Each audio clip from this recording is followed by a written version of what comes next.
Alright, hi, it's Alex, back with another video today. Today I'm going to do something a little bit different. Actually, this is kind of the reason I started my YouTube channel. I originally thought that I was going to be doing reviews, and it turned out that I wasn't really that interested in making review videos, and there was a lot better people out there doing that. But yeah, I did review the 2015 MacBook Pro in one of my first videos. I'll put a link to that video here. You can watch that. But yeah, so it's been 6 years since I did that review. So that was my 2015 MacBook Pro was my computer for all that time. I declined to upgrade to the thinner and more powerful kind of MacBook Pros that came along for a variety of reasons that I'll touch upon later in this video. But I did see some kind of 1 month later reviews of the new 2021 MacBook Pros come out just around Christmas time from likes of Canupsy, who did a really good review, and then M1. I just saw his review. These are really cool reviews. Please go and check those out. But for myself, it's been 6 weeks since I've had my 2021 MacBook Pro. So I bought the 16 gig RAM, 500 gig storage, 16-inch M1 Pro.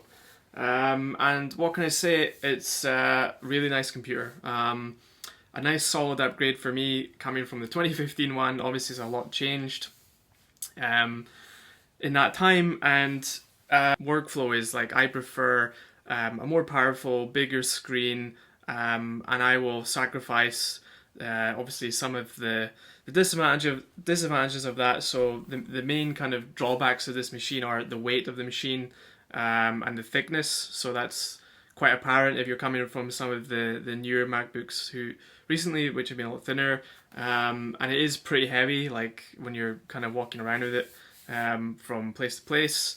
But I just prefer that kind of workflow on my side. Running through the major kind of things that really impressed me. Performance. So a lot's been said about the new Apple M1 chip, and the difference between the Apple's kind of own silicon and the Intel chips. So there's been personally speaking, I can feel a big leap in performance. Browsing in Chrome, opening apps, Final Cut, Photoshop, just watching movies, everything is very fast. And the other part is obviously less heat.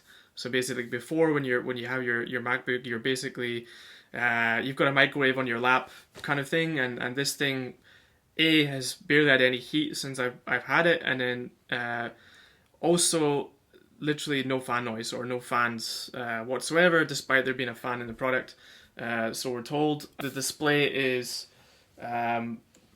excuse my fingerprints, really nice. Obviously, it's got the notch. The notch is it's been kind of talked about a lot, but for me, it's not a major issue. I barely notice it, and the main thing is the screen is really beautiful. Another thing I like is the keyboard. So before my 2015 MacBook had the chiclet style keyboard, which was really nice, easy to type on.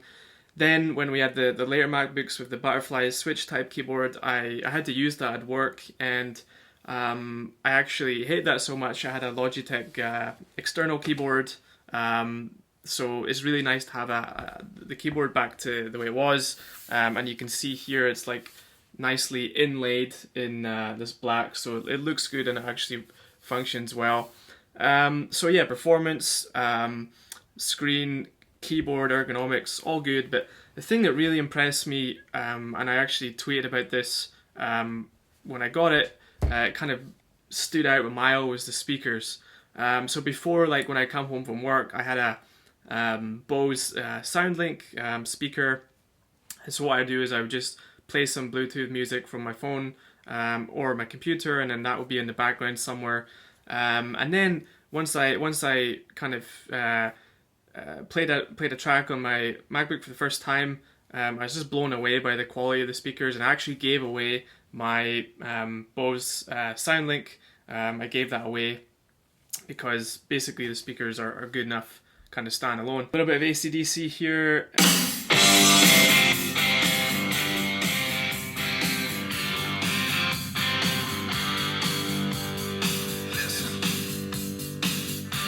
So yeah, super awesome sound, and the whole package is really nice. Glad I bought it. It's expensive, so you know, if you're kind of used to buying like MacBook Air or kind of lower spec MacBooks and Windows laptops, the sticker shock is there. It is expensive computers.